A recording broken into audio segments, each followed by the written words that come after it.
Let anybody show me where I bought a house, which I can't pass through. The minister himself had lied on TV that he didn't have any properties in the US, that the only property he had was a property that was donated to his wife by the wife's father or mother. I don't know which work they did or they were doing. But in investigating further, we found out there were 4 properties in the name of the wife that were then donated. Listen to this. They then donated the properties that were millions at $10 per property to their children. So you buy a property for $2 million, you then give it to your children at $10. One of them was given at $100. So that was where they were caught.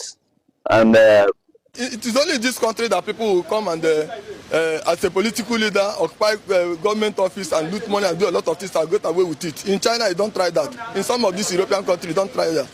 So, we found hotels in rivers, multi-billion naira hotels, hospitals, houses, lands in Abuja. There was a land in which we heard that he paid $8 billion and 8 billion naira in cash to buy a piece of land in a River Park Estate. So, thank you very much, everyone. I'm not supposed to speak on behalf of my lawyers because most of the job speaking about this case was done yesterday. But the information we have for you is that the judge has finally granted bail after the hearing yesterday, and the bail conditions are very mathematical, so I leave it to the lawyers. But it's just to inform the Nigerian people that we are very resolute in our desire to make sure this country is extricated from the hands of mediocre people who are holding the country to ransom. We are very committed to ensuring that the welfare of the people of this country is paramount to us. And we are not doing it because elections are coming. We are not emergency activists, the ones that started yesterday, Rufai, Amechi, and the rest of them. We do this as a matter of conviction, and it is our body clock that reminds us about injustice, not election calendars. So we know that the police is interested in my passport, and the judge asked me to deposit the passport. As you are aware, I have only one passport, the green Nigerian passport. But you can take the passport, but you can't take away my rights. You can't shut me up. You cannot make me disappear. It's not possible. And I want to assure you that as we continue to defeat our enemies, these people will be defeated as well. I am sure that some of you were here when Buhari charged me in 2019 for treason. And I told you that Buhari will be disgraced out of office. Though he completed his tenure, but it's a shadow of himself now, dancing with musicians and spraying money in wherever he is. He's now giving testimonies around the world so that he can earn, what do they call it, the Esther code that they collect. So the same thing will befall anybody that has destroyed this country. They will never enjoy their retirement. And the same thing applies to all these guys. And I want to remind our brothers in the police force as well that even though you might think we are not friendly with you because you have compromised yourself, but we also understand the difficulties you are facing. A DPO that has 500 men under his command gets 30,000 naira in a quarter to manage a police station with 500 men. So for him to buy fuel, he has to do extortion. For him to even buy stationery, he must extort somebody. In some cases, the elite will ask them to go and shoot somebody. The family of the person they have just shot will be the one to buy ampiclos for the policeman who is now sick after shooting the person. That is the nature of our country. And I've heard a lot from you, and I want to say it, and I'm not patronizing the police. We want to extricate the rank and file of the police from that slavish pension system. It is that pension system that have been making the police now say, take your pension before retirement. So, and I've consulted with Deji. If it means that we do a nationwide protest for that, we are not doing it to patronize you. We will still deal with you if you do stupid things. But as employees of the federal government, you deserve housing, education for your children. You deserve to get paid more than a banker that you are protecting, because without the police, the bank cannot open. So, finally, I want to remind the legal IGP of police, Egbetokun, that he will never win this case. And he's going to lose like the rest of them. What he's doing now is equivalent to the chief of air staff asking a pilot to go and bomb somebody's house because he criticized him. That's exactly what he's doing. And that is, if that's not permitted, then this one is also going to fail. So thank you very much for keeping watch. We are going to perfect the bail conditions, even though, as I'm standing here, I'm heartbroken that I'm discussing bail. You know, was for an offense that never existed in the first place. My gut was wrenching when the judge was reading bail conditions to me, and part of it was that Sowore might jump bail, might run away. You know, how is that possible that I'll run away from a country that I refuse to abandon the citizenship of Nigeria, even when I had the opportunity some 24 years ago? I could have abandoned Nigerian citizenship and become a U.S. citizen. If I was a U.S. citizen today, if you seize my Nigerian passport, you can't seize the U.S. passport. I will just fly out the next day. But we are here, come rain or sunshine.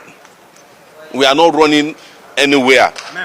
And for this year, you know the motto.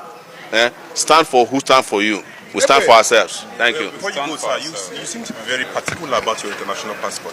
Is there any experience that has formed your narrative about you not releasing your passport? No. I am an international citizen as well. And a passport is not the property of the police. In fact, it's not the property of the judiciary. These are all abuses visited on us as citizens. I work internationally. I have my family based abroad. So restricting me to Nigeria by seizing my passport is not only targeting me as a person, my liberty. You are targeting my integrity, my dignity. You are targeting my family. You are targeting my existence. They want to force me to become a kidnapper. But I'm not going to become a criminal because they don't want me to work. For 5 years, between 2019 and 2025, when they withdrew their stupid treason charge from this same court, interestingly, it's the same guy that read my charge to me in 2019 that read the charge again yesterday. The same court registrar. Same guy. So I was looking at him like, you should have told the judge who you are dealing with now. But that's not his business. But it is our right. You know, we have fundamental right to move anywhere we want in the world. That passport is just the license to make that trip. And nobody should be restricted from doing that. But like I've told you, I'm a digital citizen. Whether I have a passport or not, I move. Keep moving. Maybe we speak on behalf of us. Okay. Gentlemen of the press and ladies of the press, we were in court today before Honorable Justice Liman for ruling on the bail application that we in the legal team filed on behalf of Mr. Omoyele Sowore. The police opposed the application, claiming that Sowore is going to jump bail, that is going to disappear. Embarrassingly enough, as the judge himself noted, and correctly so, even the police admitted Sowore on administrative bail, even though the conditions were ridiculous, asking him to bring a level 17 civil servant. But the court made a point that what informed your decision to consider him eligible for administrative bail and ineligible for court bail. So what the police is doing is trivialization. They are making a mockery of our legal system. And that is the point the court was making. Now, regarding the case, we don't want to go into the substance of the charge. But you in the media, you are aware when the current IGP told Nigerians about his relationship with the current president of Nigeria, Bola Ahmed Tinubu. He told us how Tinubu did change his life. So we have an Emilokong Inspector General of Police who believe this is his turn. And that is what this case is about. The media should not be confused. But regarding Sowore as a person, This is a man that was charged by the Buhari dictatorship for treason and treasonable felony and what have you. He never ran away. He came to court consistently. Sowore is also currently facing other cybercrime charges, including the one by Nedngoko. He has not jumped bail for 1 day. So ordinarily, even if the court has said he's admitting him to bail on his own self-recognizance as a two-time presidential candidate, as the founder of a foremost media organization, the court would have been right. But we as lawyers, we defer to the court. We are going to come back for the trial. It will be interesting to see IGP Ebetokun in the witness box. Since he has insisted that, contrary to what Sowore has said, that he's not an illegal IGP, that is a legal IGP. I think Nigerians would like to hear about the legality of his appointment. Nigerians would like to hear the IGP in the witness box explaining how Sowore hurt his feelings, how Sowore threatened him and made him so afraid of his life by calling him an illegal IGP. But this is Nigeria. It is in Nigeria that an IGP will say these kind of things. Okay? There are some countries that if you speak in this manner, you will lose your job. So we'll come back on the next date and let's see how far they are going to go with this case. So for the sake of Nigerians who are not here, the bail conditions itself. Well, number one, bail was granted in the sum of 10 million naira with one surety in like sum. The surety must have a landed property within Abuja. A title document has to be deposited. The bail must be verified by the registrar of the court. However, my lord, in a very well-considered decision, and of course his international passport, which is the one that worries us and our clients, that he can no longer go to see his family. Sowore should not be held hostage by the Nigerian state. But we respect the decision of the court nonetheless. So he has, however, been given an extension of time for perfection of that bail. We are hoping that within today or tomorrow we are going to tidy that up. But regarding the charge itself, we are not losing sleep. Sowore is not losing sleep. We'll be here in April to see how far they are willing to go. Your name for the camera. Inibere Effiong.